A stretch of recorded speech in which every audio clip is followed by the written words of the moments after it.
Buddy Broome. Buddy, why don't you come on up while I get your slides up? All right.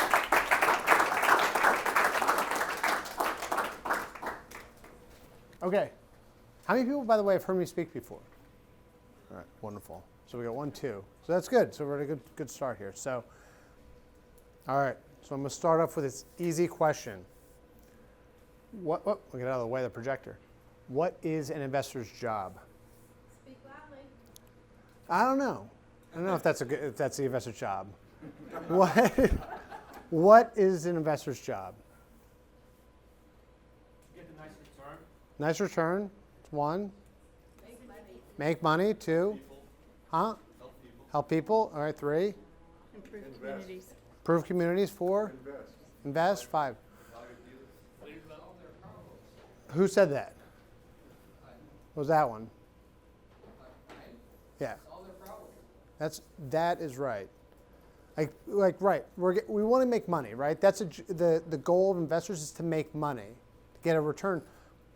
But if you're a teacher, if you're a police officer, you're making money too. You never say, I'm a police officer, that's my job, is to make money. No. Your police officer is to fight crime. You know, whatever it is, teacher, your job is to teach. Your firefighter, your job is to fight fires. When you're an investor, your job is to fix people's problems. And the bigger the problem is, and the better you're able to fix it, that thing work? Oh, cool. The better you're able to fix it, oh, here we go. The better you're able to fix it, the more you're going to get paid. Plain and simple, okay? So that's really what it all comes down to, is to fixing people's problems. So here, does this have a highlighter or whatever? It does. Laser. Press the center button. That should be a point. Oh, there we go. Okay. So problems to fix. Can everybody see this up top? All right. So problems to fix. So, like I said, everybody's got problems that you're looking to find people that have problems. So weird properties. I mean, for example, friends of ours bought a friend of mine only buys mixed-use properties, only residential and commercial. Why? Because nobody else really wants it. Nobody understands how to value it. It's harder to get financing for it. So he knows that those people that are selling are not going to be just inundated with people wanting to buy it because it's a weird property. So there's something odd about it. So he says, hey, that's a problem I can fix. I will take that problem. I want that property. Properties that have title issues. Another friend of ours bought and this also goes into unique ownership issues. They bought a property. The owners were split up into something like 27 different owners, and people were like living in England. People were all over the place. So to get title clear on that was an absolute nightmare. So that person was able to finally fix it and was able to get a smoking deal out of it, but it took a while and it took a lot of work to get it done. And so they were able to fix a huge problem and then get it done, and when they were able to fix it, they got paid. Or unique tax and financing situation, and that's what we're going to be focused on tonight. So, when you have a problem, there are 2 important parts to fixing every problem. One are the tools. And so, when I think about tools, it'd be like, analogize yourself to being a plumber. If you are a plumber, if you go into every house and you only have a wrench, you're not going to be a very good plumber. All right? If someone says, hey, I got a clogged toilet, you're like, I got this wrench, here we go. You're not going to be able to help this situation out very much. And so it's the same thing here when we're, just as I talked about earlier, having as many tools as you can. You want to have as many ways to buy as you can. The typical way that people talk about buying is either cash or cash to new loan. All right? The more ways that you can have that are not cash or cash to new loan, the more tools you have to be able to fix people's problems. Because cash or cash to new loan does not always fix people's problems. And we're going to go over why that happens later tonight. Are Yeah. you saying cash new loan? Cash or cash to new loan. Cash to new loan. Yeah. So it means just the traditional ways of buying. You either buy with cash or you get a mortgage, right? So those are the 2 common ways that people buy. 99% of deals are done like that, but those are just 2 simple tools. So the more tools that you have, the more experience you have, the more knowledge you have, the more tools you have, the more problems you'll be able to fix. And then the second part that I think is essential is relationships. When you're doing deals, well, at least from us, from our experience, I mean, everybody's different. For our experience, relationships I found are essential to doing deals. People will do deals with us because they trust us, because they understand us, because they know us. We say, hey, this is the way we're going to do it. It's a little bit weird. And they're like, it doesn't make any sense. But you know what? I've known you for a long time, and everything's worked out. I'm going to do that deal with you.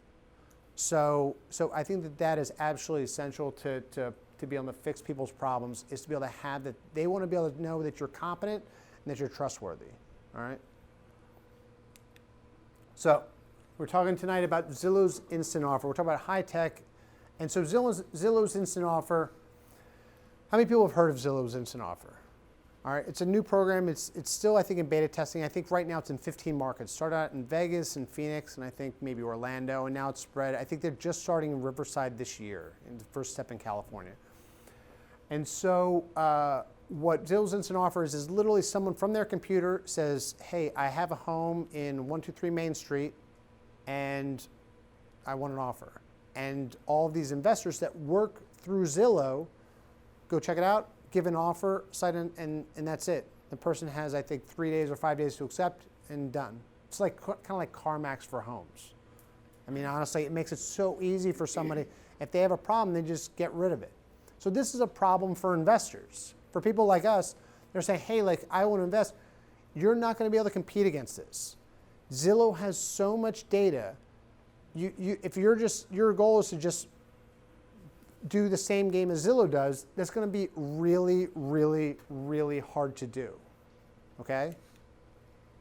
And when I think about it, I love this quote. Anybody's ever seen or read the book Moneyball?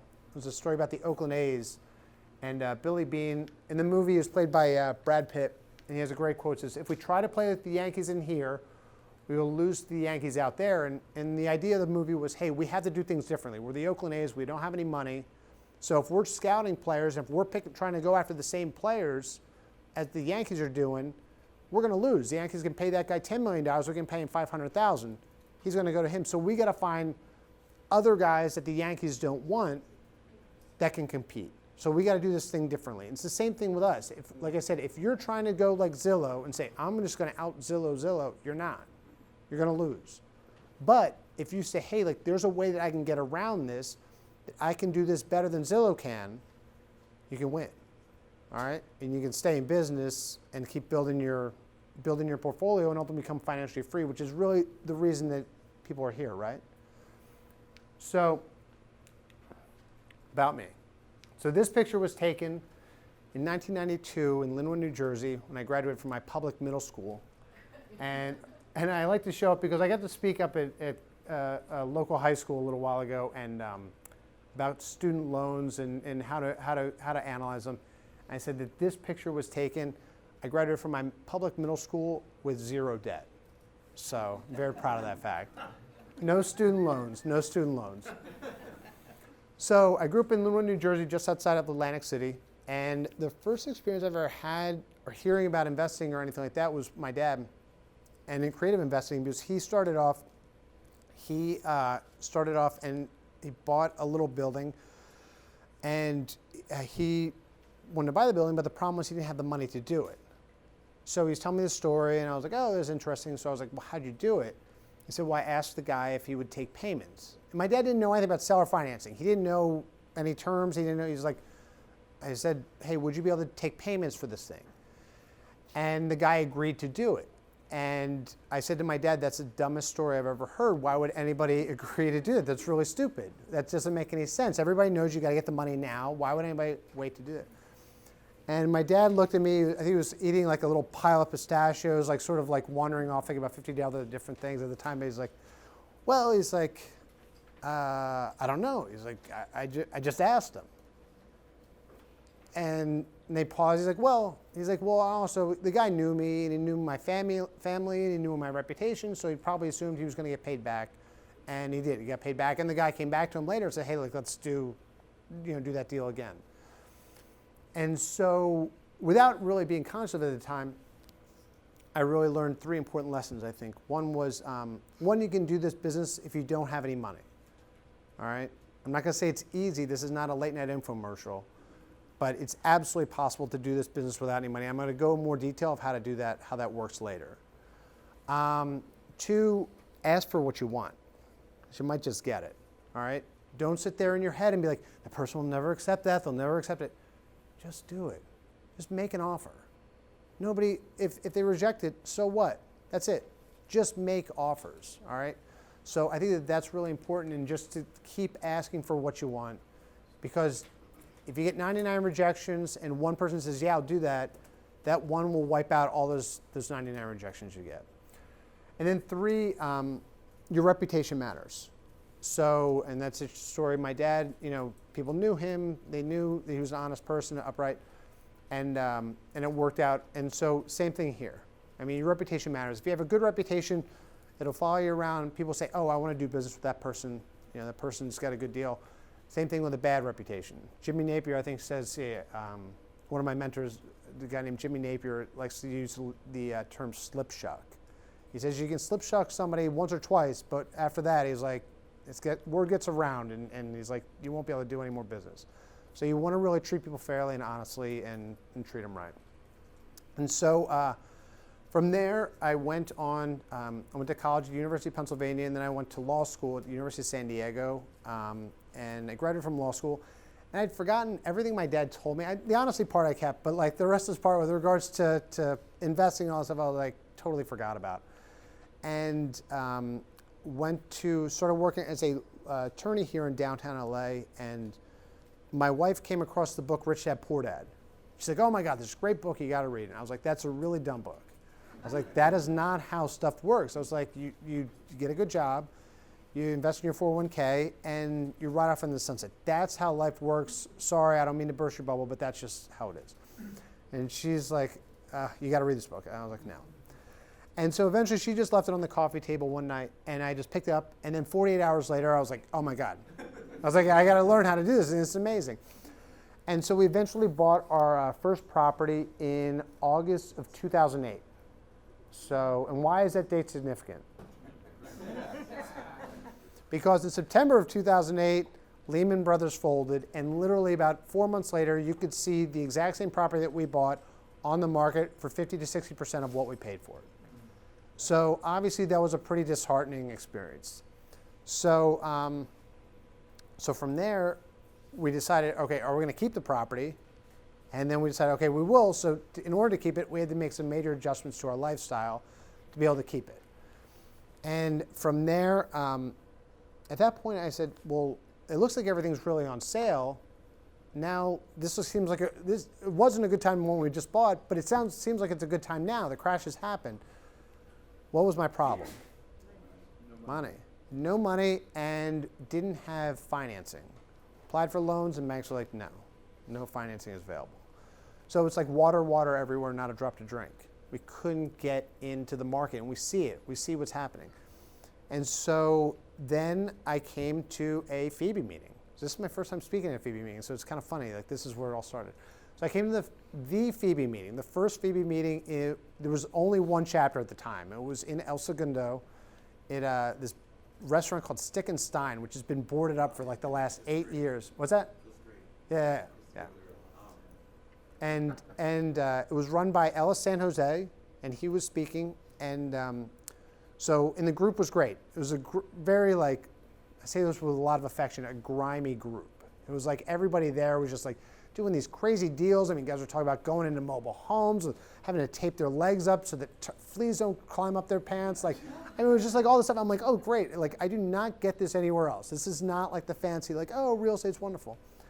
So Ellis San Jose was running. He was one of the founders of FIBI. I met him after the meeting. I said, hey, real estate sounds great, but we're not very good at it. Can you mentor us, teach us? So he said, sure. So he agreed to mentor us. We'd meet with him once a month at the El Segundo Library. He'd be like, this is your homework. Go do it. And then we come back, and then we just kept doing that. And from there, he introduced us to two gentlemen that, I don't know, has anybody here heard of Gary Johnston or Clyde Wilson? Oh, boy, this room, everybody's hand should be going up. I know this is not a pitch meeting. Gary's speaking in another month or two. He's got a class coming up. Where's he speaking at? He's speaking here? His His class comes up in Labor Day weekend, and I think it's November. He's speaking Labor Day weekend. His class is Labor Day weekend in Santa Ana. And that is, I make no money off this, so I'm going to pitch it. The best class ever. I've taken his financial freedom class at least 4 times. That class is so good. Anybody who has not taken it needs to take it. All right? Gary Johnston. His website is garyjohnston.com. And so he and Clyde Wilson teach it together. And the website is not high tech or fancy. It is very boring. So don't look for bright lights in Disneyland and stuff. But it is great content. So Gary's teaching his class. So we went to Gary's class, Financial Freedom Principles. And there I was like, the light went off. I was like, now I get it. Now I understand how people are able to buy properties without getting banks or without getting money. Now I get it. Like I understand. And this is also where he taught us how to use this little gizmo. This gizmo is not just some boring regular calculator. It's a boring financial calculator. And so this thing is knowing how to use that absolutely changed our lives in terms of, hey, this is how to understand investing. This is how money works and how to apply it in your everyday life, in your investing life. So we went there, and so then we just started buying, looking at, taking what they taught us and just started making offers. Kept making offers, and we felt like kind of like kids, like kids like going into like an adult's house, and they'd be like, oh, that's really cute, and they just sort of like pat us on the head and be like, you guys can leave now, though. And so eventually, after a lot of rejection, we finally got our first deal, and that's what I'm going to go over tonight, and we bought it for $250,000 over market price. And so now half of you are like, I'm leaving this meeting. Why would anybody bring in a guy who brags about buying a property for $250,000 over market price? And so that's what I'm going to talk about tonight. How you can do that, buy overpriced properties and still work out really well for you and work out for the seller. All right. And so from there, we've just been just rinse and repeating, using the same formula, building relationships, finding leads, and just buying a property here, buying a property there, and just accumulating more tenants, improving our management systems, and just keep going. So that is it about me in a nutshell. And what kind of attorney would I be if I didn't have a CYA? So just we're going to talk about taxes and things like that, but just be sure to advise. Check out with your own tax advisor or whatever. I'm an attorney, but I'm not your attorney. So yeah. So there we go. Okay, so I don't know if you can read this. Part 1, tools. What are the typical tools used? Talked about earlier, cash or cash to new loan. What's the problem with it? It is limited and easy to automate. So that is the problem with it. Like, it's just easy. If it's easy, anybody can do it. If it's easy to automate, some giant company is going to come in, just like Zillow's doing or Open Door or any of these other major companies, and say, hey, like, we're just going to just throw this thing on the internet. We have so many eyeballs looking at us. They're going to give us offers, and we can just give them cash or cash to new loan all day, right? So that's the one catch. And like I said, it's exactly like being a plumber that only has a wrench. You're not going to be able to unclog many toilets like that, all right? So you want to have, like, don't get me wrong, having cash or cash to new loan is a good tool to have. You want to have it, but you want to have more, all right? So how to decide which tools to use. Who is this? Was that? Bob Ross, right? So Bob Ross, anybody who knows, he was on PBS in, I think it was the 70s and 80s, and he would start off every time. I loved watching this guy, and so he would start off with this happy little trees, right? That was like his catchphrase. So he would start off with a blank canvas every time. It was like a half-hour show, and by the end he would have this beautiful painting of mountainscape and forests and all this stuff, and rivers and lakes. And it would always be like, oh, so we're going to put a happy little tree over here. We're going to put a friendly little rock over there. We're going to put a nice little bird over here. It was amazing. And so what the heck does Bob Ross have to do with investors? What is it, what he does have anything to do with us? He's got a diverse tool set to make all his little... He does have a diverse. He's got a lot of paints on it, lots of different colored paints. So apart from that, what else does he do that you have to do as investors to really be effective, in my opinion? Think outside the box. Which one? Various creative strategies. Various creative strategies, right? So all those answers are right. And with this one, one situation I think is very important is what you are doing as an investor when you're meeting a seller is you are painting a picture. What I mean is most people when they come in to buy property, they don't know anything about that person, that seller. And when I say paint the picture, this is the seller's life. When it's blank, you don't know anything. You want to have that entire situation filled up so that you know everything about that seller's situation. So that you can come up with solutions that seller does not even know exist, or problems that they have that they can't even see. And the more you're able to figure out, hey, what is the seller's situation, the better you're going to be able to do that. Okay?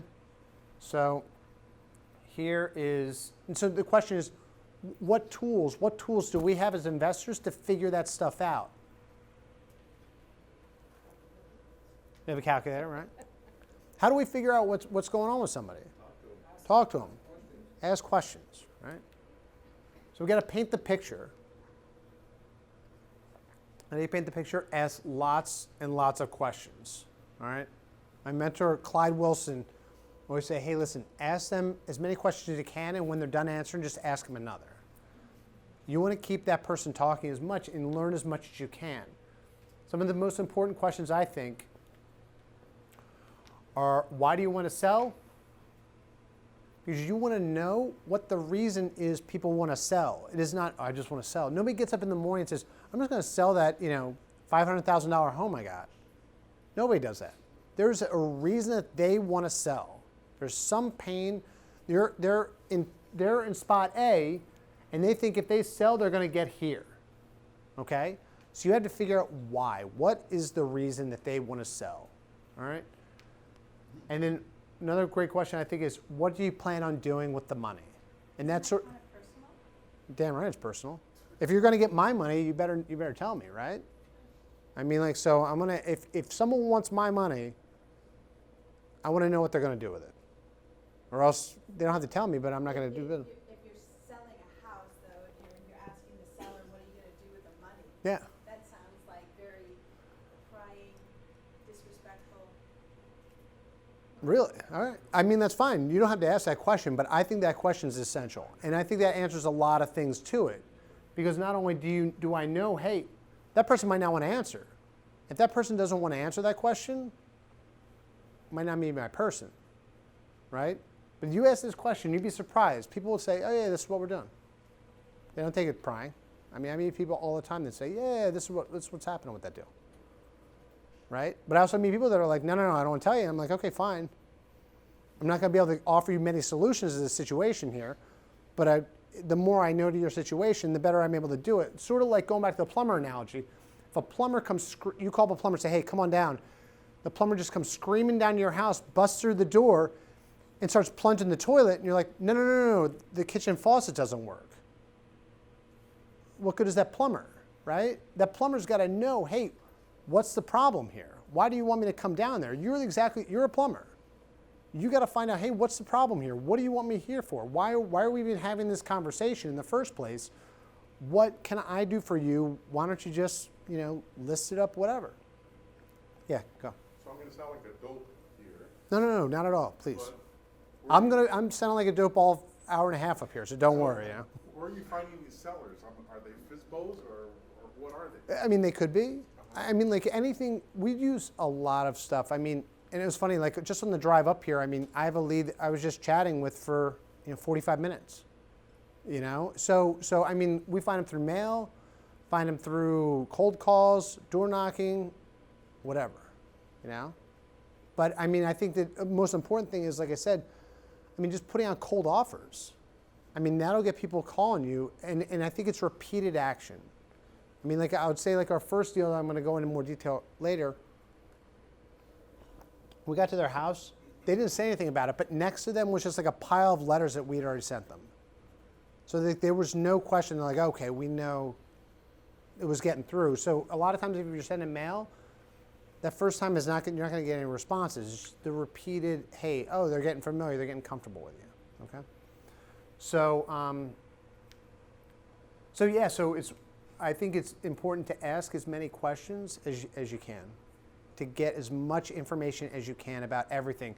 Not only just them and why they're selling, but their family. Hey, do they have kids? You know, what do they like to do on weekends? Are they planning any trips in the near future? How are the kids with finances? Are they any, you know, do they have any money? Or do they have any property they're looking to sell? You know, so on and so forth, so that you get as much of a picture as you can get, okay? So one of the best tools to fix an owner's problems, I believe, is seller financing. So this comes under the umbrella of creative financing, you know, whether it be lease options or subject twos or what have you. There's a lot of tools that happen in this realm, and this is, I would say, like one of the foundational ones. So what is seller financing? Seller financing is officially recognized as the sale of a property where at least one payment is scheduled to be received after the tax year in which the sale occurs. So if the sale happens this year, 2019, and you are making any part of that payment the following year in 2020, that's a seller financing deal, okay? So what happens in typical seller financing is the seller becomes the bank. The seller, you agree to pay the seller over time. You create a note, a mortgage, or excuse me, not a note, not a mortgage, a note for the property. It says, this is my promise to pay you X amount of dollars, this amount of time, over this many years. And that property, that note typically will be, not always, but typically will be secured to the property by mortgage or deed of trust. So that gives so now all of a sudden the seller has now stepped into the shoes of Wells Fargo or Bank of America, whatever lender it is, okay? So they're in that same position. So here are some of the advantages of seller financing. Buyer, no qualifying, so you don't have to go to a bank and qualify and go through, you know, months and months of, you know, having W-2s and tax returns and so on and so forth. Quick close. I mean, these things can close very quickly. So in this deal, we're going to talk about closing in about a week over Christmas. And then negotiate terms. You can negotiate the terms however you want to do. And we'll talk about that as well. Seller, they get steady cash flow. They have security for their investment. So if they have, you know, if you have a stock portfolio and your stocks go down, you can't call up your broker and say, hey, no, you know, we lost like $50,000 today. It wasn't really great. Is there any way you can get that back to me? You know, the broker's gonna be like, no, it's gone. But here, there's much more security in this deal. You get higher returns, high sales price, investment that outlives them or their kids or however long you want it. One of the main fears of people that are retiring now is that they will die. They will live before their money dies. So that means that their money will run out before they do. So it's important to understand, hey, you can structure seller financing deals so that doesn't happen. So that money can go for as long as they want. So that way they don't have that fear. To protect the heirs, it was read in a Wall Street Journal article. What was the number? Out of 10 inheritances, how many are blown by first generations? Just take a guess. Throw out some numbers. Huh? 70. 70% are blown by the first generation. How many of the remaining, the 3 that are left of the 10? How many of those blow it in the grandchildren? Huh? 19. Yeah. 9. So 9 out of 10 are blown, completely wasted by the grandkids. All right. So it's like they say, the old shirt sleeves is shirt sleeves in 3 generations, right? That's what this is. So people that have money and have assets are very aware of this, and they're trying to figure out ways to, hey, how can I protect my kids from spouses, so on and so forth, so that my grandkids have money, my great-grandkids, so this money is there for a while instead of. I remember I lived in Spain for a while, and I had family over there, and my cousins in Spain, their cousins that were over there, they inherited a bunch of money, and their backyard became filled with Rottweilers and jet skis. Because the kids just had all this money, they had no idea what to do with it. So I always joke, hey, like, parents don't want their kids to end up, when they pass, to end up with a bunch of Rottweilers and jet skis. All right? So people that have assets are very conscious of this. Advances, that means that even though seller financing is typically on smaller payments, they can get chunks of money if they want it without having to go to a bank to get a loan. All right? Explain that, please. So say I'm paying, what's your name? What is it? Claude. So Claude, say I'm paying you $1,000 a month for the next 12 months, all right? And you say, hey, things have been going great, or say it's over 30 years, but say this month you say, listen, I need cash. I need 10,000 bucks. And so I said, listen, if I paid you $10,000 today, would you be willing to give me credit for the whole year? Right? So I pay January through October, November, December, you waive that, and then we just go back to normal on January 1st, right? So in that situation, I get a deal, I get the 2 months off, I give them the money up front, and they get the money without having to go to a bank, without having to do, without having to get a loan. They can go buy a new car, whatever the thing is that they want, that they need the cash for now. Right?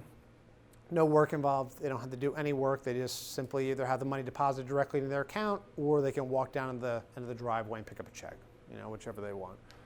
Quick closing and defer capital gains, and we'll talk a little bit more about this later on. Whoop. Okay, so this is the first deal. This was our first deal we ever did. This was the deal I told you about where we paid $250,000 over market. We've obviously done deals since then, but I always love this deal. One, because it's our first deal, so we really didn't know a whole lot. We weren't experienced, we weren't savvy, and I wouldn't say I'm experienced or savvy now still, but but we really didn't know what we were doing. And so, and two, I feel like this deal is pretty unique. So it was a fun deal to do, especially for our first deal. It was pretty fun.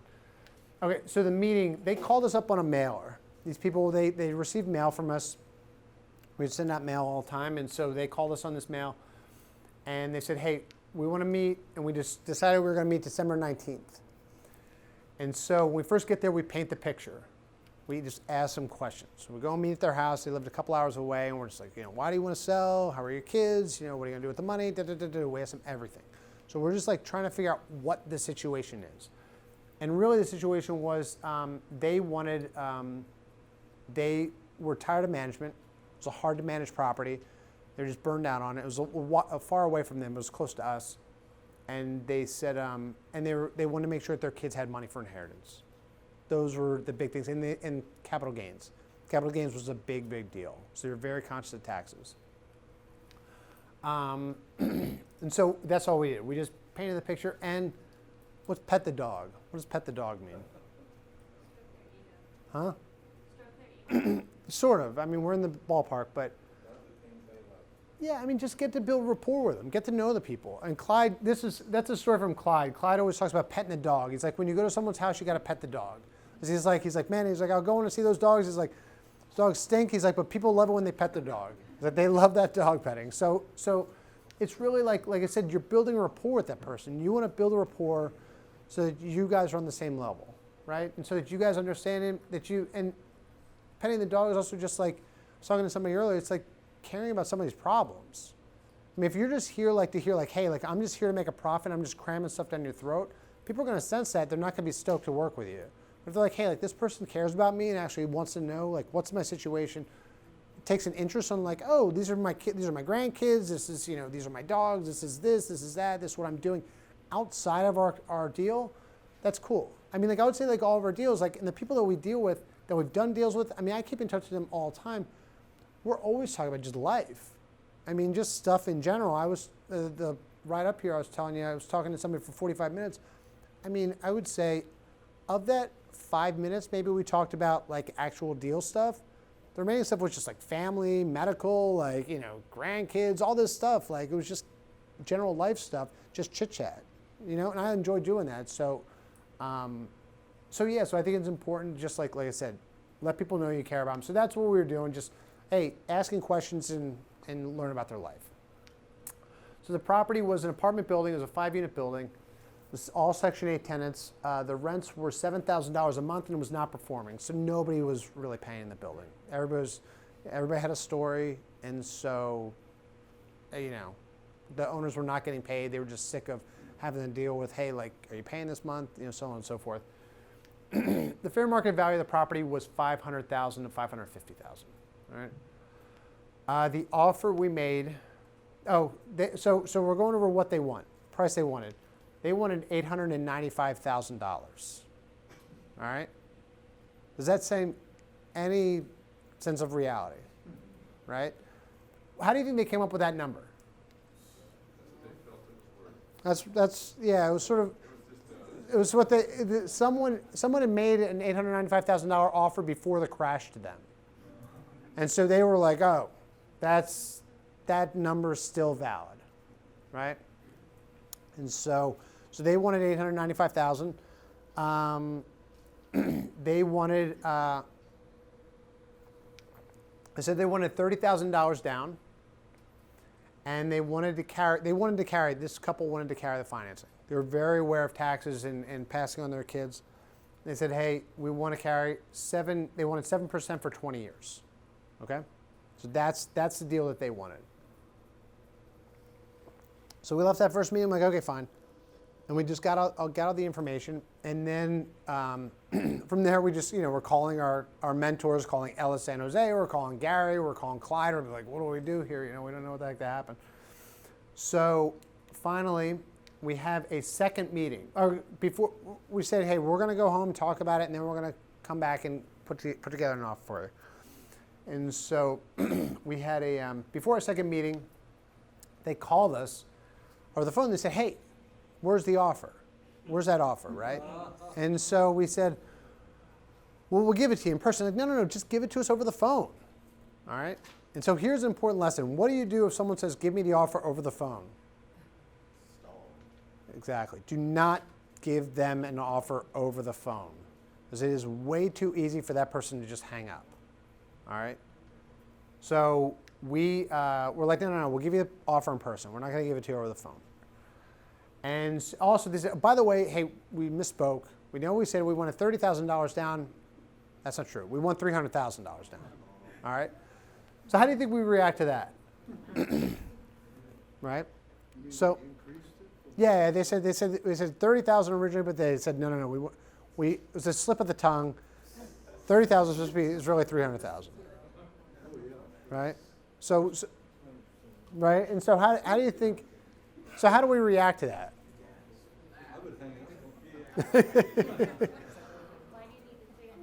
Yeah. So that's a good question, right? So we didn't get into that over the phone because we just wanted to be like, okay, we're just going to take it.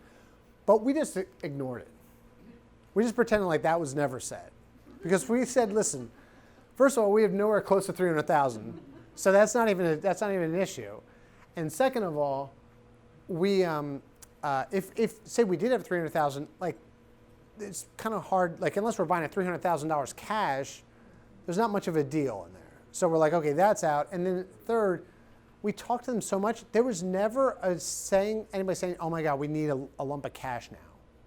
During that entire conversation, there was never anybody said, man, we need cash. So we figured, listen, we can get by with the original amount that they said. They don't need $30,000. They're not saying, oh my God, there's tax collectors knocking down our door saying they need cash, or kids are going to college tomorrow that need cash. That never, ever came up. All their discussions were on deferring taxes and on making sure their kids had money and that there was an investment. There was some sort of interest being earned, okay? So we just ignored it. We said, hey, we're going to roll the dice and just go in and forget that was ever said, all right? So we put together 3 offers. First offer we did, put together $450,000. We put the price, we put the down of $40,000, and we put a note for $410,000, $3,200 a month for 240 months. Okay. Second offer we did, we said, hey, $500,000, we'll increase the price. The down will keep the same, $400,000. The note now is obviously increased by $50,000. And the monthly payments have gone down a little bit, $2,800 for 240 months. All right. Third, the price. How'd you keep the months the same with the increase in payment? We just do it. Right? Yeah. I mean, what is it? What's missing here? Right? Interest rate. Did we say we're giving interest rates here? I don't even know how to calculate interest rate. All right. I mean, like, listen, if you're going out and giving seller financing offers, a confused mind says no. If you start bringing up interest rates and stuff, you know what's going to happen? They're going to be like, oh, I got to talk to my guy down at the hair salon, because they know about this stuff. They told me if I'm getting anything less than a 7% interest rate, I'm an idiot. So I'm not taking anything less than 7%. All right? So we just keep it very simple. We're saying, hey, this is what we can do. Remember, the property produced about $7,000 a month cash, and we say, hey, we can pay $2,800. All right? And then the third offer we made was $895,000 price, downs $30K, note of 865, $2,450 a month for 360 months. Which one of these offers do you think I preferred the most? Yeah, I would have been happy with any of them. All three of them, I like them all. I would have been very happy with the third one just because it's the lowest payments. So it's the lowest value note. But I would have gladly taken any of them. Yeah. Did you say that they weren't performing? The properties weren't performing, yeah. I mean, like, they were just like, everybody's slow, everybody's months behind, it was one of those stories. So everybody had a story, all the tenants, so yeah. Yeah. Is that 240 months? Correct? 240 months. Yeah. So we started because they wanted 20 years. So we're like, all right, we'll give you 20 years. But, so that's what we did. We said, here's 240 months. So we always keep everything in months. We don't say years. Yeah. Keep everything in months. Yeah. So, or you say, hey, a monthly payments of $2,800 a month, 240 payments of $2,800 a month, So just to keep it very simple. The aftermath. This is what they said. Our first offer, we will take it. Thank you so much. I wish. Instead, what they said was, we wish that you had just told us these offers over the phone, so we have told you not to waste your time coming out here. So at this point, when I hear this, first of all, I'm like, okay, glad we didn't give the offers over the phone. But also at this time, like, remember, we hadn't done any deals yet. So I was like I was like, oh. It was like we'd just been like punched around so much. I was like, oh, this is so sad. Like, we blew it. I can't believe it. I was so disappointed. So fortunately, my wife was there with me. And she goes, hey, is there anything about the offers that you like? So what do you think they respond? Yeah, they're like, hey, we like the price of this one. We're like, done. We're like, the price is that. Let's keep talking. Because our goal at this point is just to stay at that table for as long as possible. The longer we stay at the table, the better shot we have. It's like baseball, right? Go back to the Moneyball analogy. The most important number of baseball is 3. It's 3 outs. Okay? Until you've reached 3 outs, anything is possible. You can score 100 runs in an inning before you've reached 3 outs. So your goal when you're negotiating is to stay at that table as long as possible. The longer you stay, the better shot you have. The deal's, once you leave, it's done. All right? So you want to stay at the table for as long as possible. So we agree, okay, price, $895. Whoop. Okay. So Grace, and then we finally agree on down payment of $40. So what's it tell you? They didn't need the cash. The $300,000 was just, oh, that sounds cool. They didn't need it. All right? We will discuss it with them. Finally agreed at $40,000. All right? So note, they wanted 7% interest on a balance of for 360 months on the balance, which came to monthly payments of $56.88. Gross property, the property when it's top performing is $7,000 a month. So what's the problem there? Huh? No cash flow, right? So typically when we look at a property, like the initial, we sort of just do the 50% rule right off the bat until you sort of get into the guts of it. But I think a 50% rule is a pretty good starting point if you're looking at properties. Saying, hey, 50% gross rents are going out the door to things that don't include mortgage and don't go in your pocket. So that means taxes, insurance, repairs, whatever. Whatever those exploding toilets, tenants renting ponies, they get attacked by dogs. So you got to pay off the pony owner, so on and so forth. We can talk later about how I know these stories, all right? So we say, hey, listen, so that's not going to work. So we just keep talking. They won't drop the interest. So eventually I say, listen, they're like, we need 7% interest. I'm like, that's fine. I'll give you 100% interest. I don't even care. So right now, what have we done? We've conceded on two major points. We've conceded on price, and we've conceded on interest. I don't care. I'm like, and why is that? Why is it, everybody says, hey, like real estate, it's done like that. Why would I be willing to concede price and interest? Because terms. Terms, right? Because, so I'm willing to concede that, but I'm saying, listen, you got to give me something back. I will give you the price and I'll give you the interest, but, and part of the reason is because people always make a fuss about interest rate. Interest rate's important for 1 second. Interest rate is important for the second that it determines the monthly payment on the note. The second that is done, interest rate is just ink on paper or a number on a computer screen. That's it. It doesn't have any importance or any effect. What matters is cash. Cash coming in and cash going out. Okay? So people might be able to brag, yeah, we got 20% interest, but how's that payable, right? So that's the thing. So we said, listen, I'll give you whatever interest rate you want. You got to figure out a way to get me, yeah. The interest counts for him because when it's amortized, he'll pay more. than the So I'm saying from my perspective, it doesn't. But I mean, we can also raise the price, right? It's like a seesaw. Everything shifts. So what do you mean by offering 100% interest? I'm saying I don't care about interest. I'm saying, listen, like they were making a big deal of, hey, we need 7%, 7%, 7%. I'm like, that's fine. 7%, we'll give it to you. We'll concede the price, we'll concede the interest. But now, I'm being a good guy, I'm being reasonable. We'll give you that. You got to give us something back here. We're giving you the interest. You got to figure out a way, because those payments aren't going to work. If those payments stay there, eventually we're going to, you're going to get this property back because we're not going to be able to afford to keep paying you guys that amount. So you got to figure out a way to drop those monthly payments. Okay? So what do? They say, okay, let's drop the price. So now the price has been dropped nearly $150,000. We haven't even asked for a price drop, and they've given it to us. Okay? Why? Because they saw a problem here. Because we were willing to concede on other issues. We said, hey, like this is a situation. They said, okay, there is a problem. We got to somehow figure out a way to get that price down. We want that interest rate. We'll drop the price. Okay? So dropped it to $750,000. So 7% for 360 months is $49.90. What's the number that we're looking for here? 35. Looking for about 3,500, right? I'm looking for 50% of 7,000 is our ballpark. That's what we're looking for as the number. Then eventually they dropped it to 6%.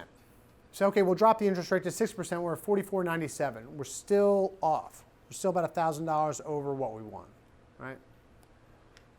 So then we said, well, hey, how about this? How about instead of 360 months, let's do longer. Let's do 480 months. So I said, okay, we'll talk. And by the way, how do you think we're calculating all these numbers during this situation?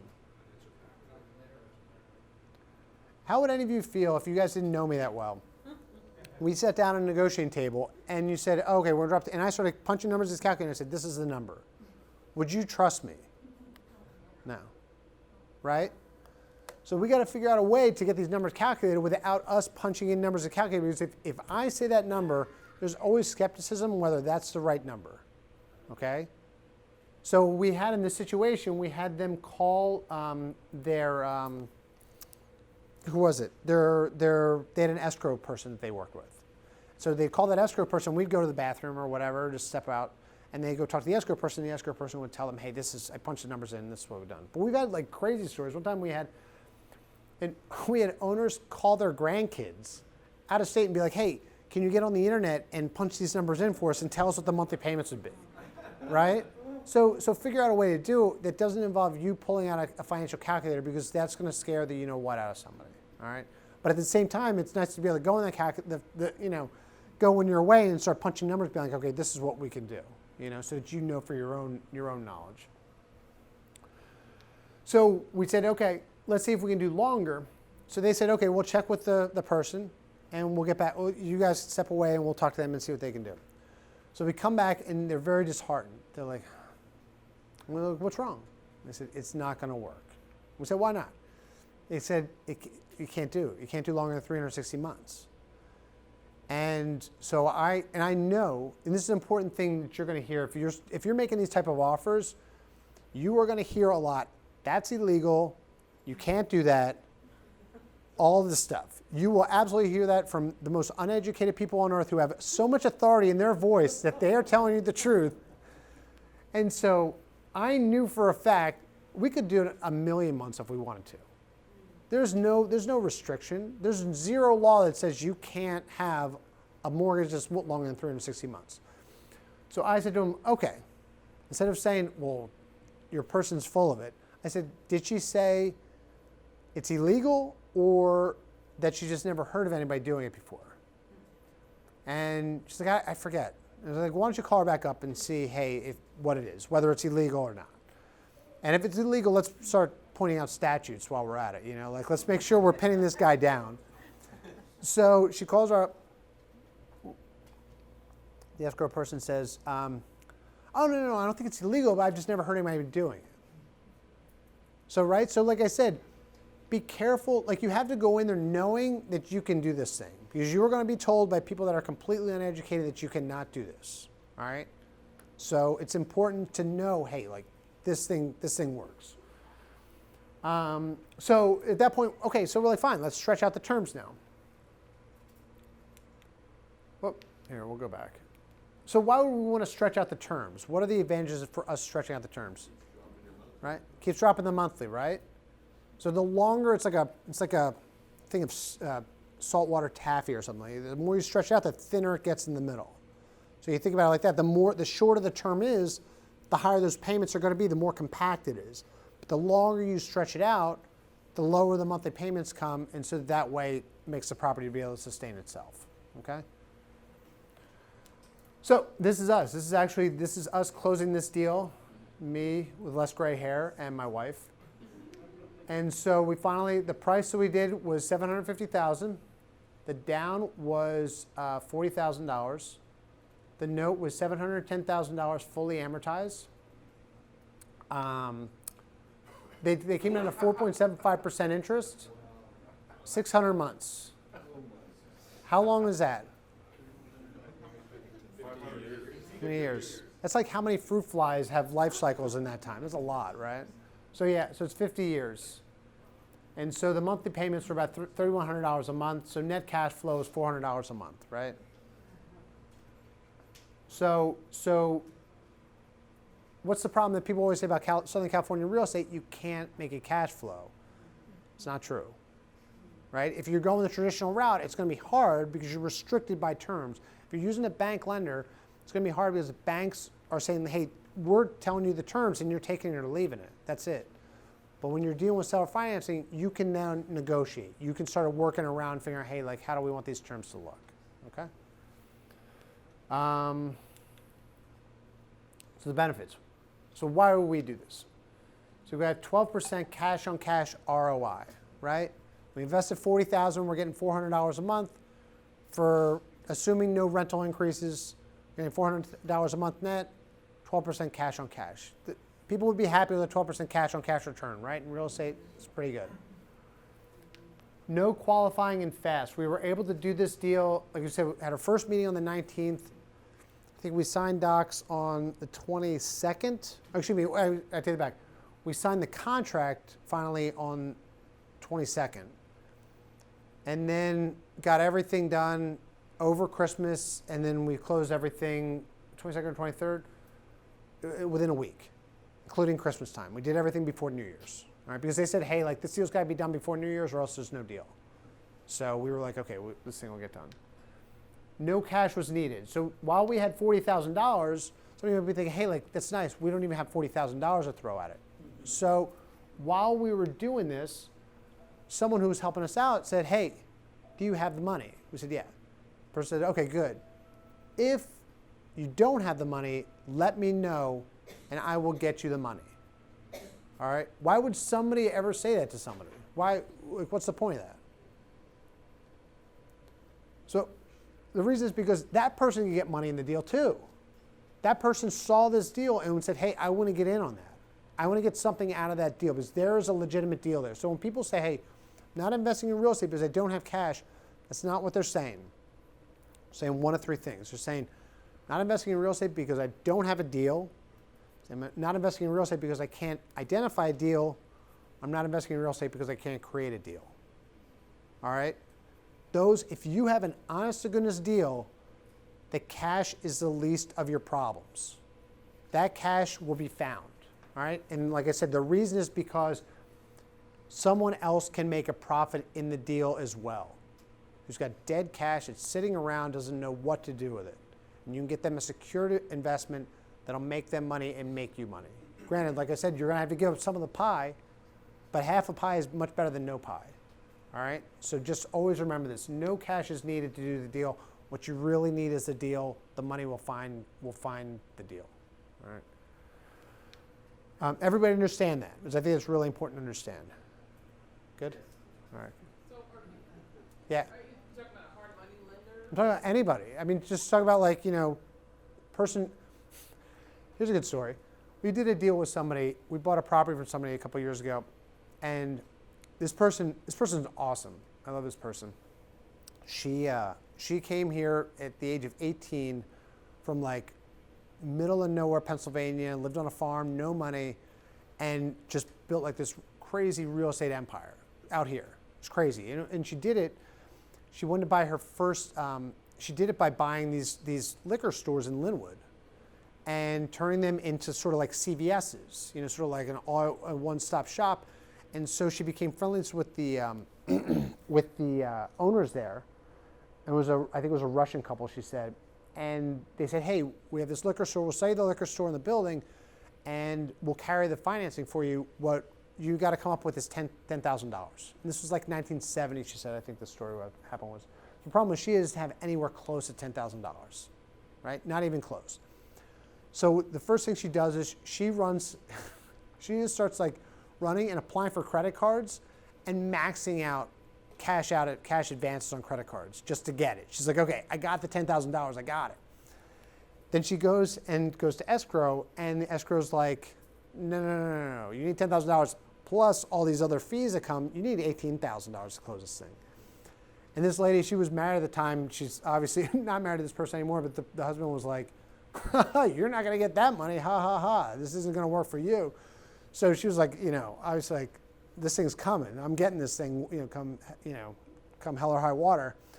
And so she then goes to her postman down the street, a retired postman, says, listen, I need $8,000. Give me $8,000 and I'll give you 8% interest on your money.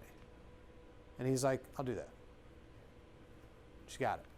And so from there, then it just snowballed. She's like, hey, it started producing a bunch of cash. The couple had another drugstore they wanted to sell, did the same thing, and then she just rinse, repeat, right? And so that's the point. Like, who would ever think to go, like I said, ask for what you want. Tell people what you're looking for. You're looking for cash, tell them, hey, I got a deal, I need cash. Because there are people that you were like, I would never expect in a million years would have cash. All of a sudden they're like, yeah, I got, $1 million just sitting in the bank. I don't even know what to do with it. And like I said, looks can be deceiving. Don't be fooled by like, hey, this guy's driving a jalopy or whatever. Like, you want that person who has that car that's not that fancy, who doesn't walk around in nice clothes, all of a sudden you look at that person's bank account, you're like, that is the thing. Like, that person's got it, and that person's willing to give out the money, all right? Just as long as they get something in return, all right? So it's important to ask for what you're looking for.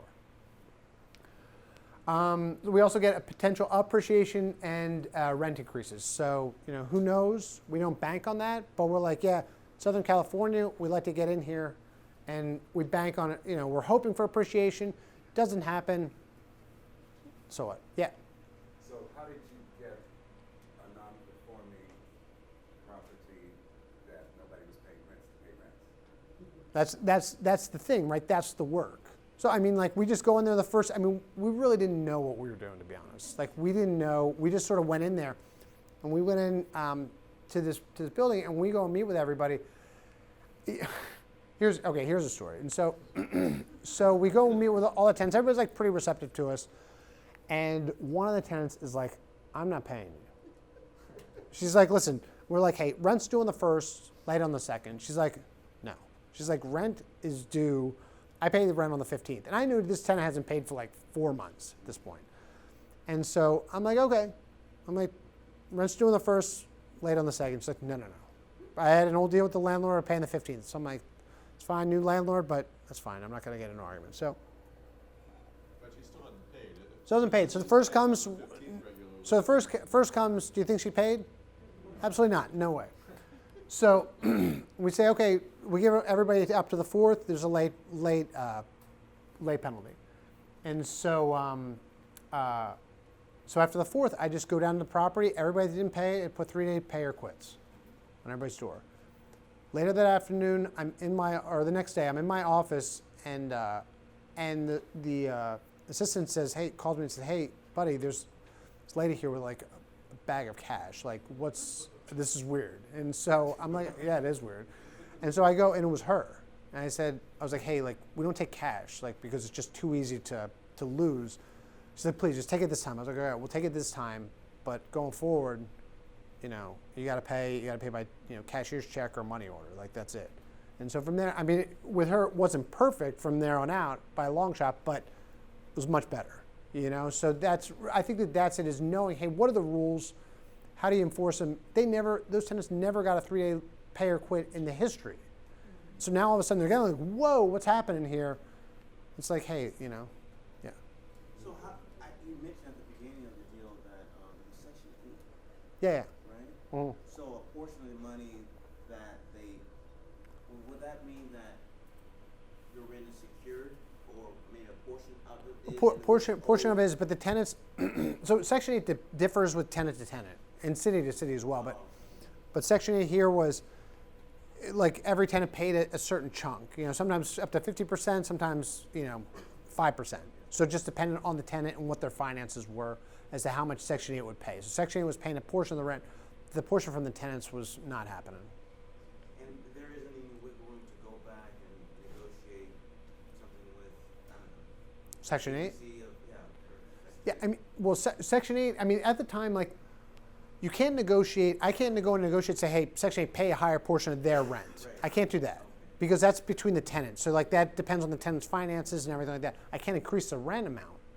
And so what was happening at the time was those rents were super high for that market. The market rent for that property was really like $5,000 to $5,500. But they were super high because during the run-up, these owners were just like, hey, like, we're just going to keep, like, asking for rent increases, and they were getting them. Section 8 is like, yeah, we approve that. And like I said, it was like $1,500 to $2,000 above market. But then we went later and said, hey, Section 8, like, after a tenant had left, we're like, hey, we want to get back to market here. This is where it is. They're like, no, you're below market now. So Section 8 did a major overcorrection, and like the market, they went below market after the crash. So it's just interesting how it works. Yeah. So like you said that you got the 40,000 from basically a money partner? We had the 40,000 in our savings, Okay, gotcha. but like I said, someone volunteered the money to us without us even asking. So, I wasn't sure if you were paying interest. yeah, interest. Yeah, but I mean, we could have said, hey, like, we'll pay interest, or I don't know what, pay you $400 a month. We were just giving them the net cash flow, the property for the 40K, you know, and they probably would have made a decent return. I never, you know, calculate that out, but yeah, so we could have done that. Yep. What was the impact of not having performing tenants, and how long did it get them to either perform or evict? I mean, listen, like, the neighborhood's tough. Like, the neighborhood, like, the tenant selection pool wasn't the best. If you have Section 8 properties, like, the tenant pool's not going to be like, hey, like, we're on time payments all the time, but we get them to perform, and we got them to perform pretty quick. Because, like I said, there's people that are like, hey, we're not paying, or like, okay, shoot, I better pay. I mean, I still got calls from the owner saying, hey, like, that person still owes me money, you know? So they weren't paying the old owners anymore, but they're paying us because they're like, okay, if we don't pay them, we're going to be out on the street. So, yeah, but like I said, that was not the last time I went down to that building with a 3-day pay or quit. Like, I went down there pretty religiously, like, going down the whole time. Yeah. Well, was there agreements on back rent that the owner was still going to collect outside of your purchase of the property? No, that was the owner. I mean, the owner wanted to do that. That was on the owner to go and work that out with the tenants. I mean, I assumed that there was no way that tenants were going to pay them. Tenants barely had enough money, you know, So they pay got, us. They got all that free rent if he walked away and sold it to you and it cut off and you moved forward with them on the rent. Yeah, so we moved forward with the owner saying, hey, like, you're going to get payments from us. That's it, you know? So, yeah. So that's it. Everybody make sense? Clear? Clear as mud here? So, yeah, so like I said, I mean, potential appreciation, I mean, it's Southern California. So, you know, like I like Southern California. I feel like, and now just Southern California real estate, feel like riding a tiger. Like, you know, if you do it right, you're going to go somewhere really fast. If you do it wrong, it's going to eat you alive. All right, so we were banking, hey, like we'll hopefully get an appreciation. If we don't, I'll take $400 a month for forever. I don't care, that's fine. And so like as investors, we're always trying to maximize upside and minimize downside, right? So if appreciation comes, all this stuff happens, I get the increased rents, that's great, I'll take that. I'm not banking on it. If everything goes wrong, I just save $400 a month, right? Or really, what happens if everything goes wrong? If I can't pay. Huh? Yeah, the property back. Do I have a creditor hounding me? Right? So that's really like everything we're doing is we're trying to figure out, like I said, maximize upside, minimize downside. My upside is I can increase rents, I get appreciation, I get rents, so on and so forth. And my downside is, hey, I lose the 40K and I maybe have a foreclosure on my record, maybe not, because I might be able to just give it back to the owners. But I can get away with it. It won't be like, hey, Wells Fargo, they don't care. They're gonna be like, we want our money. We want our money now. Okay? Yeah. Yeah. No. Oh, that's a good question. Okay, so anybody who's new here, don't worry about your, like this was all in our name. We tried to put it into a land trust, and the people were like, no, this scared the you know what out of them. So just put it in your name. Don't worry about like, I know like asset protection is like a huge like classes, and I've taken those classes. They're insane. But worry about getting the deals rather than the asset protection. But yeah, so we didn't have, we do, this property we master lease to our LLC, and then the LLC collects rent from these tenants because then we keeps it like a little bit more professional with the tenants. You know, we're like, hey, like here's the machine, if you will. But yeah. Can you refinance if the seller's holding the note? Is the seller's what? Since the seller's holding the note. I could, but we'll get into that. I mean, I'll talk about it right now. So we get depreciation and amortization on the note. And so depreciation, we have to write that off on our taxes, amortization of the note, and then FROR. What is that? What's FROR stands for? And this is one of the best things about seller financing. It stands for first right of refusal. All right? So that, what does that mean? That means that if the seller wants to sell all or part of that note, we get first crack at it. Okay? So anybody who's here is a note investor, right? So that's what you're looking at. We're like, hey, like all of a sudden we become accidental note investors here. We weren't even looking for the note, but now we're first in line on a pretty huge note that we know the sellers. We know the payers on it. We might not like those people very much because they're us, but yeah. So one of the techniques I've heard from, you familiar with Bill Cook? I've heard the name, but I don't know. This is one of his things. He's like, I'll go in there and I'll pay $1 million for a $300,000 house, and I'll do the whole 40 years, 50 years. Yeah.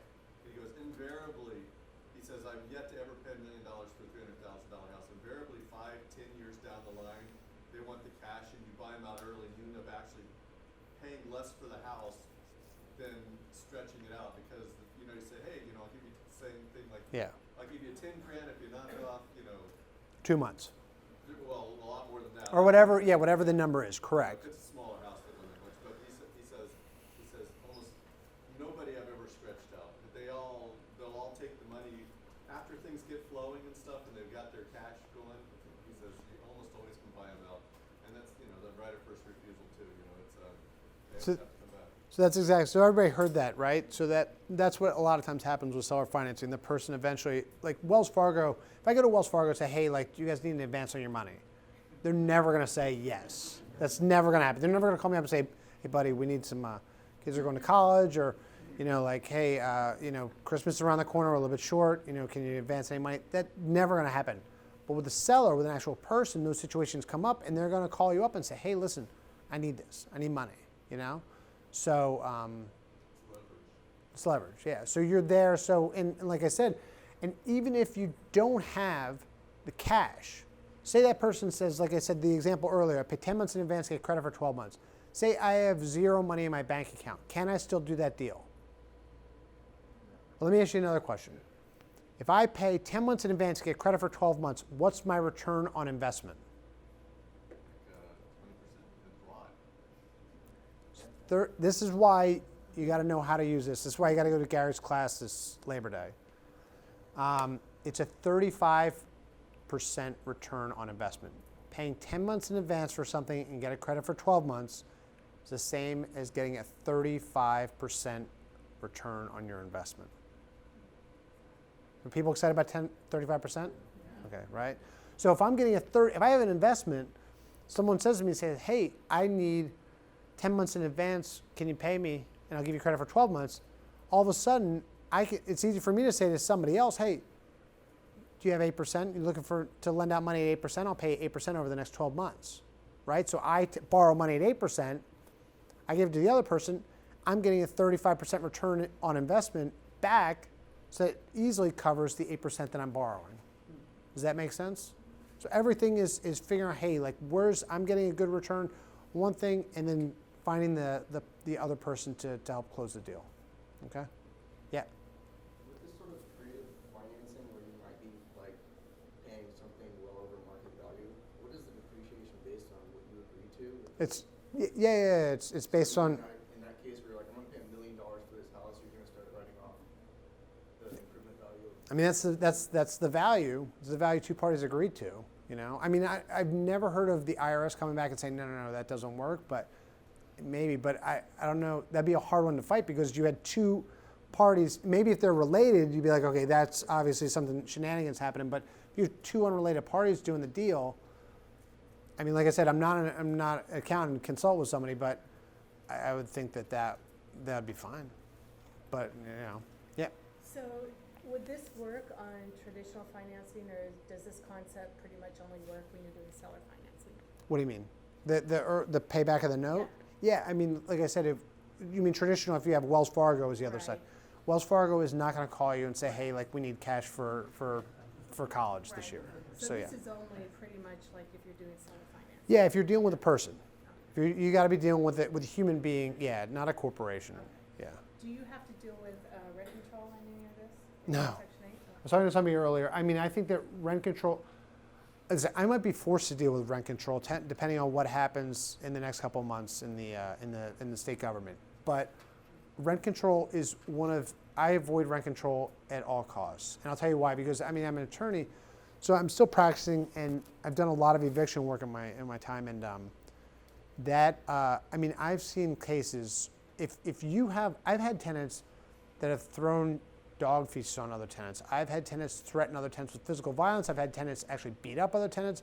I've had tenants move in gang members that beat up other people. I mean, like, I've had madness at my properties. And all those situations, I'm able to get rid of that person, the problem person, by just giving them, if you're not in rent control, by giving them, hey, like a 30, 60, or 90-day notice, depending on the situation. No explanation, just saying, hey, things aren't working out, good luck, we're going different directions. But if I'm in rent control, I can't do that. I need cause to get rid of them. I need just cause to get rid of them, and just cause requires a witness. So someone who just got beat up by another tenant is not going to be too stoked to come and go to a hearing, testify against that bad tenant. The one who got beat up, the good tenant, is just going to be like, I'm moving out, I'm leaving. So now all of a sudden I got a vacancy in that unit. I got the bad tenant still there. I bring in another good tenant. Maybe the bad tenant beats up that person again. Like all of a sudden I just got a rotating door of good tenants coming in and out, and I can't get rid of the bad tenant, right? So that's why I think rent control is absolutely terrible. I think it's absolutely brutal. So I would avoid it. But with that being said, if you got a smoke and deal in rent control, do it. Like I think it's.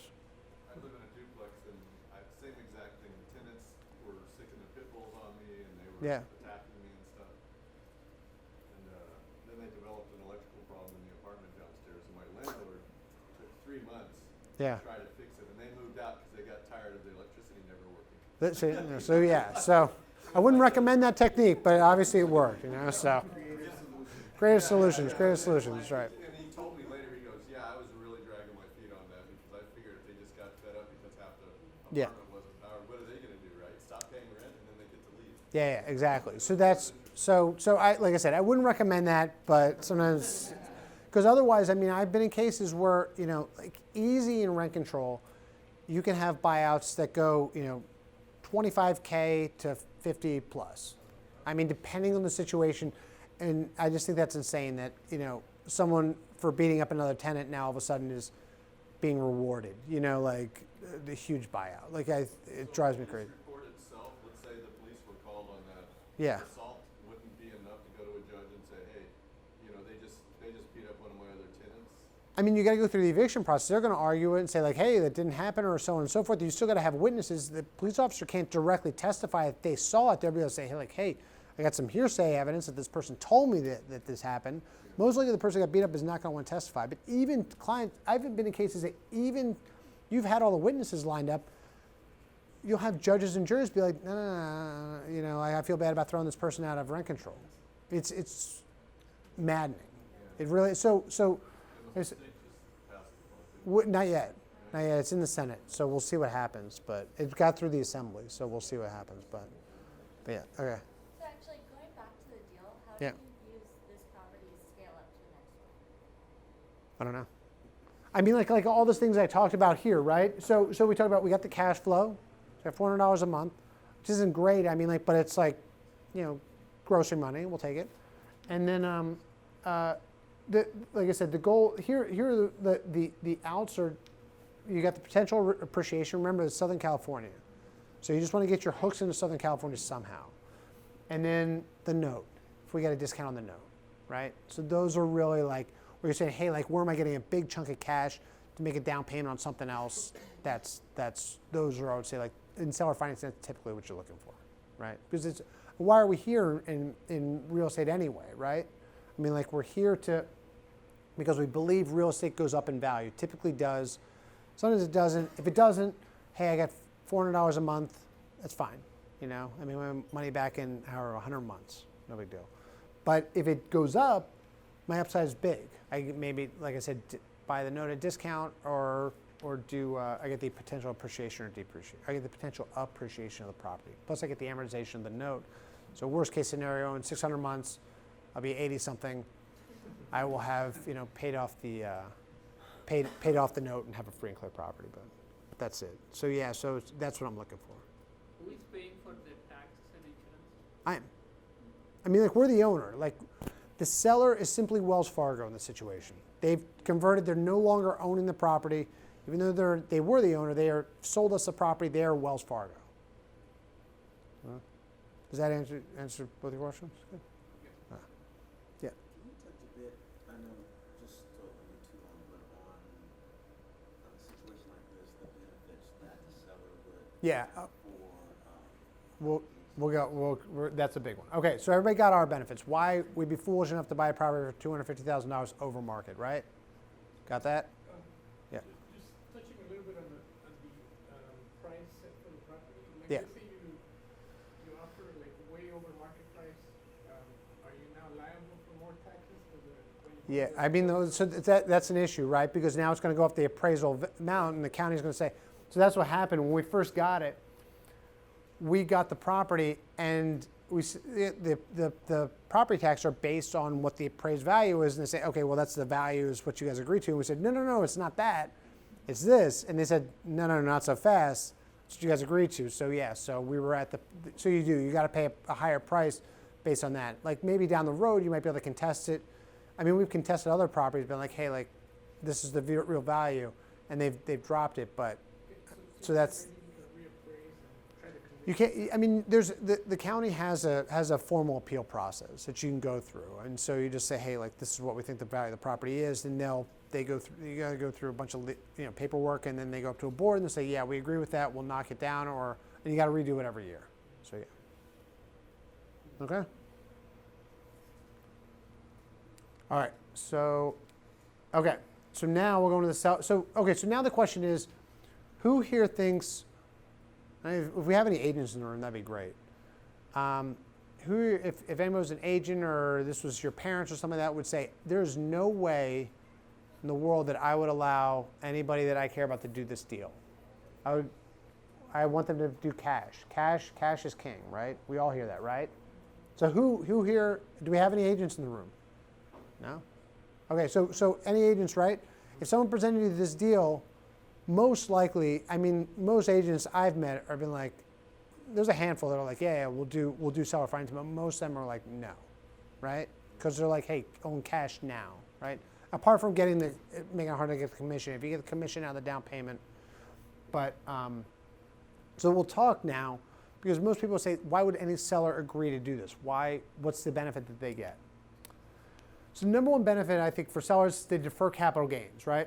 So we'll go through this scenario, how they would have done the deal if they just did it with cash, all right?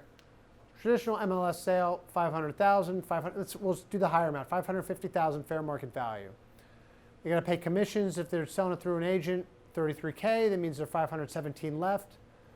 So assume a tax basis of $50K. I don't know what their basis was. So the basis just means, hey, that's the floor. Any profits you make up to $50,000 are not going to be taxed. Okay? Everything above $50,000 will be taxed. So that means the difference between $50K to $517K is $467,000, right? So the government says, hey, that's capital gains. Those are your gains you made in this deal. We want our fair share of that profit of the $467,000 you made. All right. So now assume, like I said, this differs depending on tax brackets and everything like that. Assume 50% federal and 10% state capital gains tax. So 25% is taxed. 25% of $467,000 is taxed. So that means they're going to have to pay. They did this a regular transaction. Pay $117,000 right away. Right? So that means they are netting how much? Huh?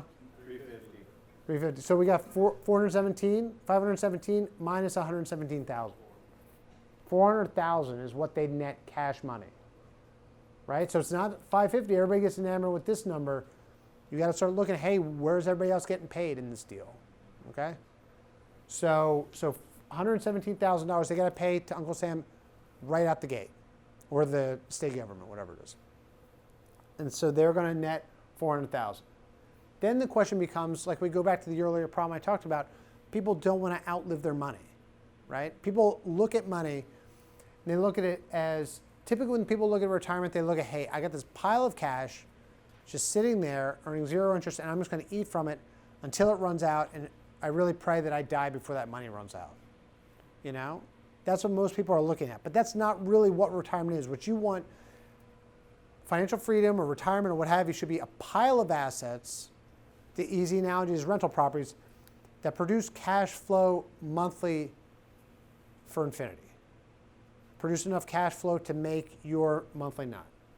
Okay? So that's really what it should be. Okay. So the seller's benefits, so they pay approximately $175,000. Okay. So in our deal, what I've heard people say is, hey, well, yeah, they got to pay $117,000 cash if they sell for cash, but in your deal, the price is higher. So instead, they got to pay $175,000 cash. That's even worse in your deal. What is the missing part that people don't understand? What I think is maybe the most misunderstood thing in all of finance. Time. Time value of money. What does time value of money simply mean? Huh? Well, inflation is related to it, but time value of money and inflation are typically similar effects down the road, but they're different concepts. So inflation simply means, hey, like there's more money being produced, so that means the value of that dollar is going down because it's not quite as rare. There's more of it out there, right? But time value of money means a dollar today is more valuable than a dollar tomorrow because of the interest that can be earned on the dollar today. If you have a dollar today, you can invest it and earn interest you have $1 tomorrow, you can't invest it today to get any interest. You gotta wait a day to get it, okay? So that's why money, if you buy a house, if you pay say you have a $100,000 house. If you have a $100,000 house, you gotta pay $100,000 either today, you have 3 homes right next to each other, all identical. One is being sold for $100,000 cash today. The one next to it is being sold $100,000, 30-year seller financing at 4%. The one next to that is being sold $100,000, payable in one lump sum 30 years from now. Those are all the same price.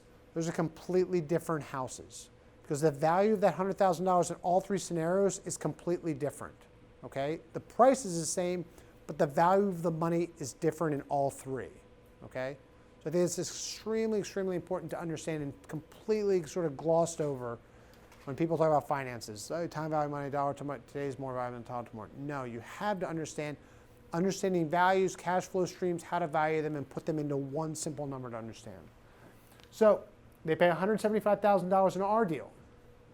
But because time value of money, they're getting to defer these capital gains that they're paying. So they pay the first $20,000 in the first year. That includes some of the down payment, right? So 10 years go by, all they've paid is $20,000. What did they pay in the other deal, cash today? $117,000. The next 10 years, so years 11 through 20, they've only paid $16,000, which equals $137 a month, all right? So now, when the 20 years have passed, they've only paid in taxes $36,000. Plus, what are they doing with all this money before they pay it to the government? What's happening? What's that money doing before it comes to the government? It's earning interest. So it is working for them, earning interest from them before it goes to the government. The $117,000 they got to pay cash, they're not earning any interest on it. There's 0 interest being earned on the money. It is gone. So they're earning interest on all this money. The third year, they pay $26,000 a month, which equals $220 a month. So now they paid still what, about half of $117,000 after 30 years have passed. 30 years. Now we're at 40 years. $44,000, $366 a month over 10 years. So we're still not up to $117,000 after 40 years. They're deferring all that money interest-free. The government's not charging them interest on this deal. Right? The government says, hey, you can defer those capital gains. We're not going to charge you interest on the deferment of capital gains. Bye. And then finally, in the last year, they pay $69,000 a year, $69,000 over 10 years, which equals $574 a month. Or, if we account for typical inflation, would be the equivalent of $116 today in cash per month. Okay? So is it claimed as their income, the seller's income? What the capital, it's considered, not considered regular income, it's considered capital gains. So how is it taxed? Capital gains. Yeah. So this is interest-free. Like I said, this is interest-free, the deferment of this money. And also, like I said, it's earned interest before it's paid to the government. So they're able to multiply that money that they're able to defer out, earn interest on it without even having to do any work. They're just picking up checks. So seller's benefits continued. So let's play a little game here. So like we said, hey, if they did it with cash, they net $400K and invested. They invested at 4%, they get $1,334 a month. How much are they getting with us? $3,100.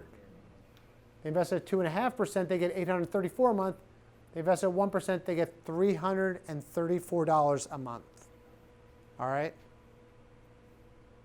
Is anybody depressed by that? So that's a compared, and I said approximately $2,900 a month. So accounting for taxes in our deal, like they're going to pay a little bit of taxes deferred. So we say, hey, we'll rough it out to $2,900 a month.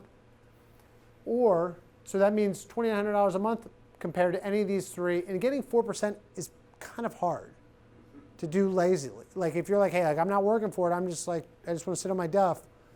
Get 4% coming to you every month is going to be challenging.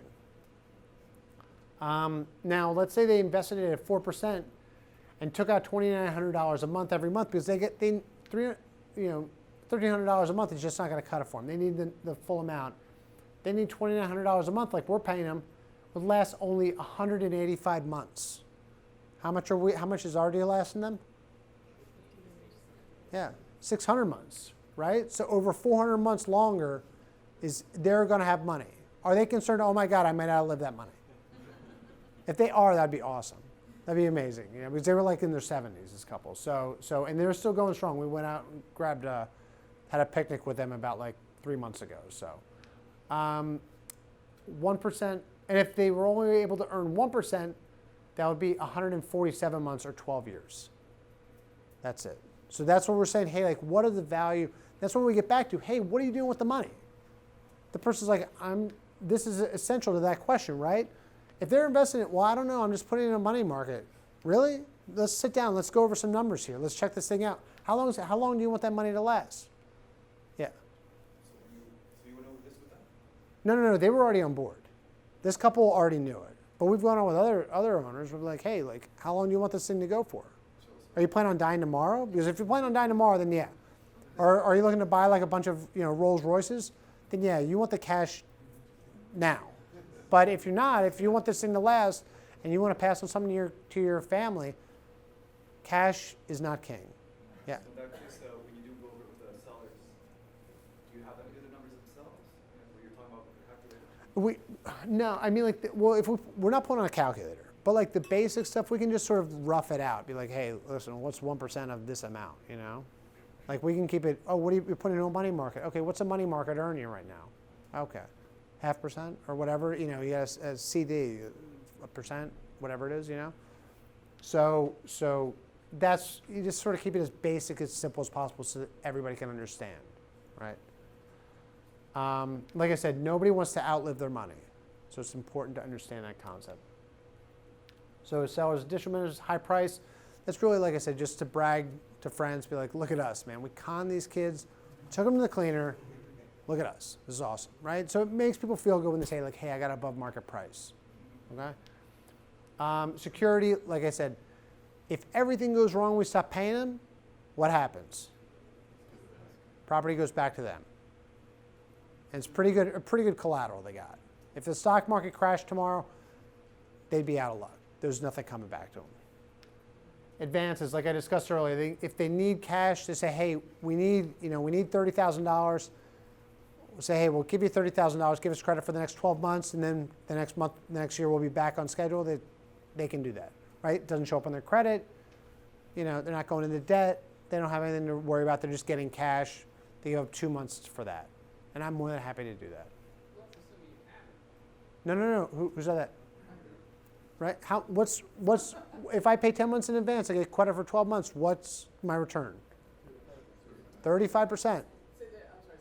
35%. If I pay 10 months in advance, cash, and I get credit for 12 months, my ROI, my return on investment is 35%. Right? So I want to make another pitch. That's why you got to take Gary Johnson's calculator class, or Bill Tan's class, or whatever. But then I go, do you think that people would be excited to lend me money at 8% if I paid them over the next 12 months at 8%? Oh, you get it from somewhere else? Yeah. Oh, I got it. How's real estate work? If real estate is all finance, right? Okay. I can't buy nobody's buying properties in cash. Like everything is financing. If financing disappeared tomorrow, the price of real estate would crash, be gone. So I see. You get it from somebody for 8, 12%. Correct. Yeah. So if I got zero money in my money, like zero money, like I said, having the deal is what's important. I got a deal in that situation that gives 35% ROI. With that deal, I can find money to make that deal happen because someone else can make a profit off it. Right? So that's what's important. Finding the deal. Once you find the deal, the money's easy. It's not, finding the money is unfortunately too easy. All right? People are willing to give up money all the time and end up in bad situations. Find the deal first, then find the money. All right? Once you have the deal, you'll find the money. Heirs, like I said, we talked about how many heirs can blow their money. This makes it much harder for heirs to blow money. All right? And so it gives them a little bit of protection. Easy and steady cash flow. They don't have to worry about anything. They don't have to do any work to make this. They don't have to worry look at the stock market, anything like that. I'm moving money around. No, they just go pick up a check. Or it gets deposited in their account, whatever they want. And then outlives them. They don't really, like I said, if they live past 50 years, they're amazing. It's awesome. I'd be stoked for them. But so most likely it's not the situation. Oh, and just some other quick tools. We talked about seller financing, installment sales, lease options, master leases, subject twos, wraps, AITDs, mortgage walks, and much more. So these are just like sort of the tip of the iceberg. Now, I'd recommend going and seeing, in addition to Gary Johnson, Clyde Wilson, Pete Fortunato, John Schaub, they're coming to LA, I think pretty soon. And those guys are Mastermind and was it? Masters of Real Estate in Real Estate Las Vegas. Yeah. So those guys, like if you see Pete Fortunato, John Schaub, Gary Johnston, any of those guys, those guys are brilliant at this stuff, and they do amazing stuff. Oh, and Bill Cook. That's right. You mentioned Bill Cook earlier. I just took Bill Cook's class. No, I just took. Well, it's funny because I just took Bill Cook's class like 4 months ago. So yeah, so I just spaced out. The what box? Oh, the what box? Yeah, it was very good. So it was outstanding. It was a great class, outstanding class. Yeah. So Bill's great. So Bill's another one that's really up there. And then second part that I talked about. I'm just going to try to rush through this. People want to do business with people. They don't want to do business with computers. All right. If they can help it, if they have an excuse to do business with a person, they see something that they can help out, they like, they'll do it. And the cornerstones of any deal are rapport, building rapport, like I said, petting the dog, trust. The person's got to trust you, think that you're going to do them right, that you're competent, that you can do it right, that you can take care, make sure that property performs to pay them, and their security, which is the collateral of the deal. And then, like I said, it helps to paint the picture. And why Zillow can't compete, they can't form relationships, Zillow can't paint the picture, and also Zillow doesn't have the tools, doesn't do anything outside of cash, just cash and that's it. And then here's my information. If you want to reach out to me, here's my website, buddybroome.com. Buddy@buddybroome.com is my email. Facebook is here. And then this is, if you sign up for my newsletter, you get this for free. I put together like a 20-page guide on evaluating rental properties and seller financing, things that I look at and things I think are important. So, like I said, it's totally free. Just sign up for my newsletter, and then that's it. No, I wish. That's a pier in Manhattan Beach. So yeah. The reason why I'm standing up here is because Buddy knows he's not allowed to sell, but I can say that, by the way, this gentleman has a financial calculator class of his own. So he's sending you to other people, but he's right here, and he's local, and he has a class that he teaches that you could actually take. But I believe, if I understand correctly, the arrangement with the wife and the new baby is? It would be postponed until 2020. Till 2020. So, yeah, but so I'm sorry. Until then, you're just going to have to take Gary Johnson's class. That's right. But he will have a class in 2020, you promise. Yeah, I plan to have a class in 2020. Everything goes to plan. I hope to do a class in 2020, yes. All right, let's give him a hand. Thank you.